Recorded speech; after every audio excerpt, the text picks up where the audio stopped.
Greetings, people. Paul here at Green Shower Homestead. If you've seen my video on the root cellar, and then I did one on bringing the biennials into the greenhouse, after winter. These are the biennials, the beets and the carrots that I'm gonna replant. I'm gonna take them out of the bags of sand where they were in the root cellar, and then transferred into the greenhouse, and they're still in the same bags that they were in the root cellar. Nothing has changed, but I'm going to put them now, replant them in the garden. I want to show you this here, bring this over, let you see here all the new growth there on those beets. Get that in the sun. All of the beets look like that. They've all got that new growth. And then if you watch that video where I put these in the greenhouse, you remember I talked about the mouse ate the top of one of my carrots off, and I didn't know if it was going to grow back. This is that carrot. The mouse ate it right down to that stump there. All this new growth did come back, so I was very happy that carrot did live after the mouse ate the top of it off. So wanted to give you some hope there for that. If you have that same problem, just give it time. Mine did come back. So and I want to say, Mike, I'm sorry, I'm still not wearing a belt. I will probably never wear a belt, so you're going to have to get over that. Mike's upset that I don't wear a belt. I don't know why. So going to plant these, and then I've got my hay. I went and got this out of the chicken yard this morning. That hay's been turned and by the chickens. It's been pooped in, so there's no weeds in it. It's broken down real well, and I'm going to put a light layer of hay around the biennials after I get them planted.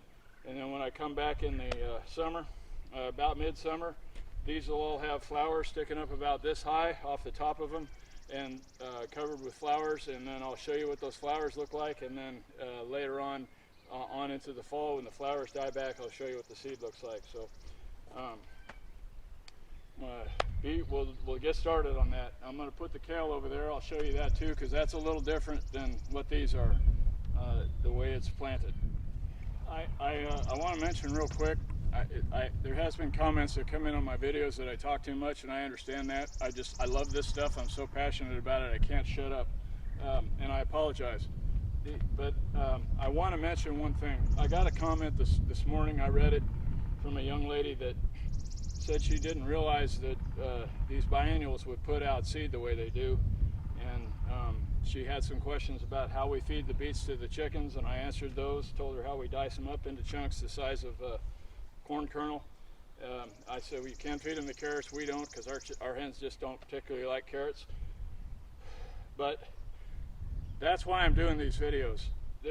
This is a lifestyle that I think is important, that you know how to not just go to the store and buy some plants and put them in the ground, or buy some seed and put them in the ground, but that you know how to be sustainable and self-sufficient with your garden. That's why I'm doing this. I don't do this to make money or anything else. In fact, I don't make money. This costs me money to do it, because I got a guy I can't put the videos in. My computer doesn't have enough data, so I've got a guy that does that for me. So, it's costing me money to do the videos. But I want to get the information out there, because I think it's important. There's a lot of things going on in the world. We don't know what's going to happen, and I'm not some kind of crazy prepper. I don't have any tunnels dug underneath my property. A lot of people think I do. Everybody says we're going to green shower when it hits the fan, because he's going to be self-sufficient and knows what he's doing. I just want to get the information out there. That's all it is. I want you people to be able to watch a video and say, well, maybe you learned something on self-reliance and self-sufficiency. That's all I want to do. So if I talk too much, I apologize. If I don't wear a belt, I apologize. I just love this stuff, and I want to teach you because I think it's extremely important, especially in today's world. So I'll get started planting now. I'm going to take I'm just going to plant a beet, show you how I do that. The lady that asked me the question this morning, she asked about how I harvest the beets, and literally just pull them out of the ground like that. You see that taproot and all these other roots, they're all just fine. And I literally am going to just stick this back in. I'm going to get that taproot down as far as in as I can so that it's straight up and down. I'm going to close the soil in around it so that it's buried at the same depth that it was in the bag, because that's the same depth that it grew at originally. Now, tamp it down just a little bit, make sure there's good contact there. That beet's done. It's that simple. This is extremely simple. It's time consuming because, you know, I pulled some 80 beets, I think it was, out of the ground and put them in these bags of sand. I had to go down to the creek and get the sand, and then had to put it in the bags, and I had to put the beets in there. I mean, it takes a lot of time, but it's not hard. And I don't know, what did it take me, 12 seconds to plant that beet? You know, I'll do another one here, show you, that way you'll see how close together I get them. This is just regular old black dirt with some sand mixed in it. This one doesn't have a taproot nearly as long. So I'm just going to suspend it over the hole there as I backfill around the roots. I'm going to push it down some to seed it well. Back the soil in around just like it was. When I'm done planting this, I'm going to water it well, and then I'm going to take some hay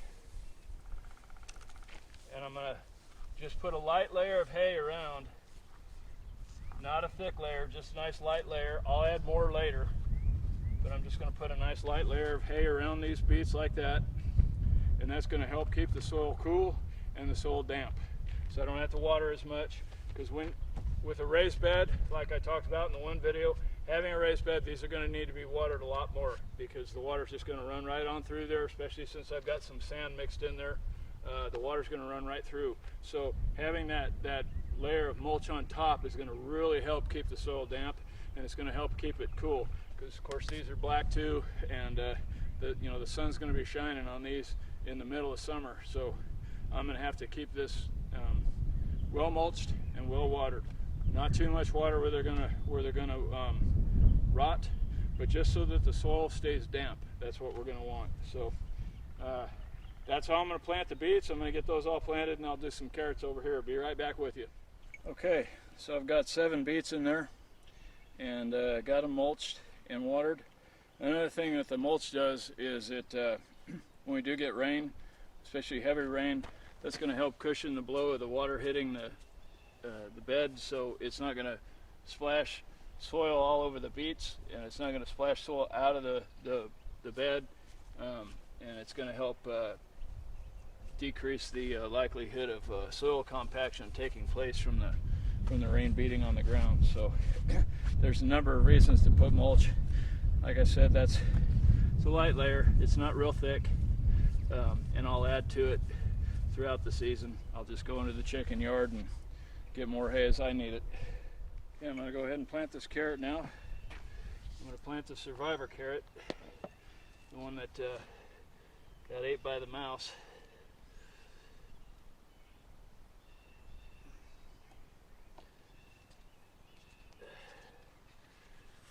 Turn that upside down, do it over my bag of sand here, and you'll see here lots of carrot roots. Lots of roots there. I hope you were able to see those white roots all sticking out. I didn't want to walk around too much with that and have all the soil fall off. I apologize for that, but I need to get this carrot planted well, so I hope you can see that.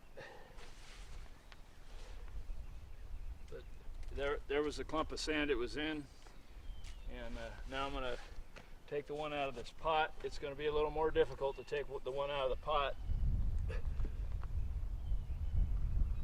We'll get the soil ready here, get a hole ready.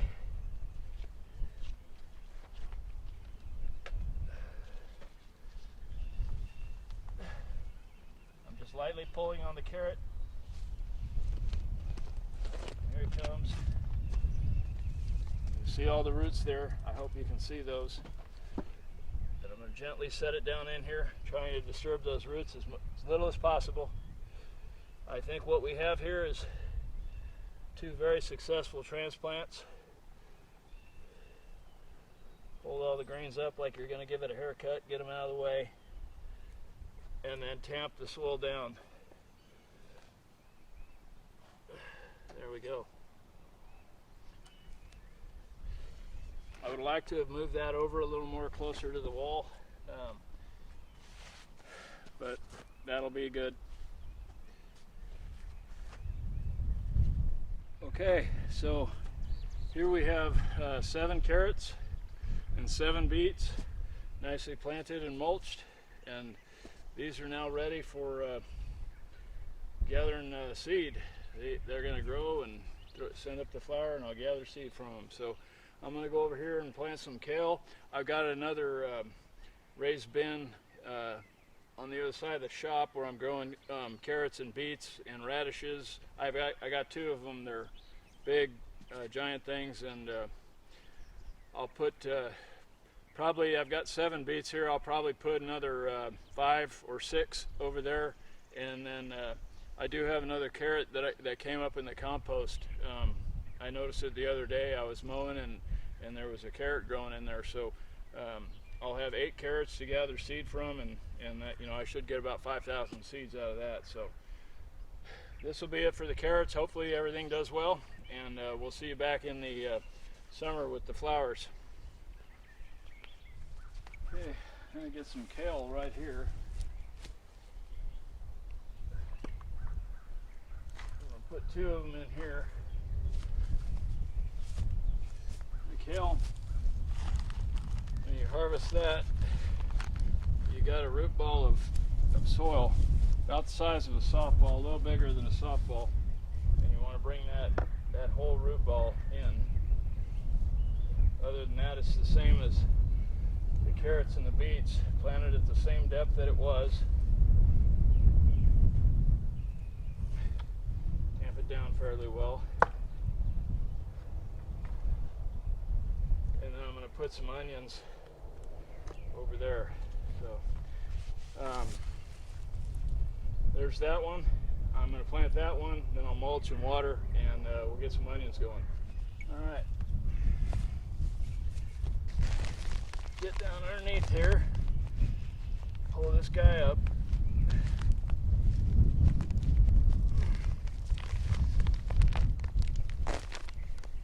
Okay, there you go.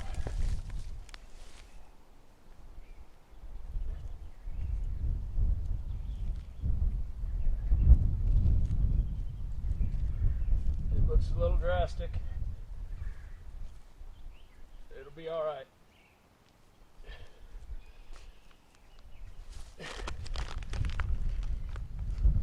Got a lot of roots that have grown together.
Gonna mulch and water, and we'll see you back in the summer when I show you what these flowers look like.